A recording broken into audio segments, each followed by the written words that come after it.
पश्चिम बर्धमान जिले के कानकसा थाना इलाके के पानागढ़ बाजार रंडीहा मोड़ के पास बुधवार को भाजपा द्वारा 12 घंटे बंगाल बंद के क्रम में आज जीटी रोड पर टायर जलाकर राज्य की तृणमूल कांग्रेस सरकार के खिलाफ रोष जताया गया।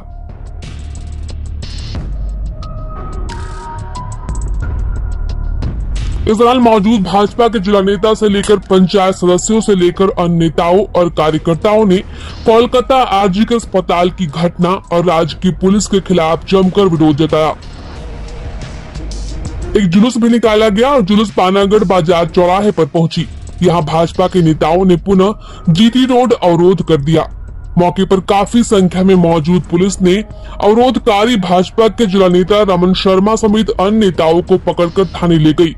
इस बीच पुलिस के खिलाफ भाजपा अवरोधकारी सड़क पर ही लेट गए और जमकर राज्य सरकार के खिलाफ आक्रोश जताया गया। भाजपा के 12 घंटे बंगाल बंद का मिलाजुला असर देखने को मिल रहा है।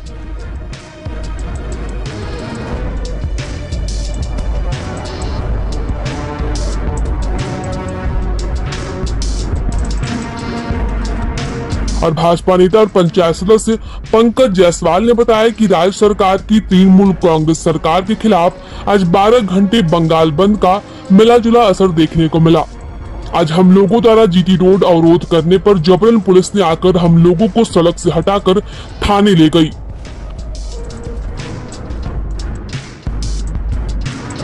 उन्होंने कहा कि हमारे जिला नेता अध्यक्ष समेत पंचायत सदस्यों और नेताओं को पकड़ लिया गया और हमारी लड़ाई अब भी जारी रहेगी।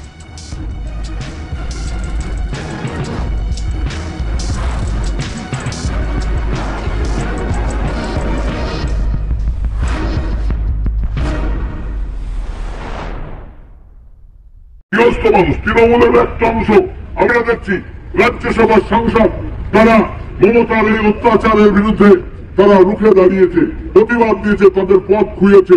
আর আমরা আরো ভালোভাবেই লক্ষ্য করছি যে ঘটনাটা ঘটতে পারে ওইভাবে একটা হসপিটালের মধ্যে ডাক্তারের জীবন যদি তার আর গ্যারান্টি না থাকে, যেভাবে হত্যা করা হয়েছে এবং শুধু হত্যা নয়, হত্যা করে তাকে ধর্ষিত হতে হয়েছে এবং সেই তথ্য লোপাটের পুলিশের কিছু পেটুয়া লোক আছে, প্রমোশনের লোভে তারা বাবার ইজ্জতকে পর্যন্ত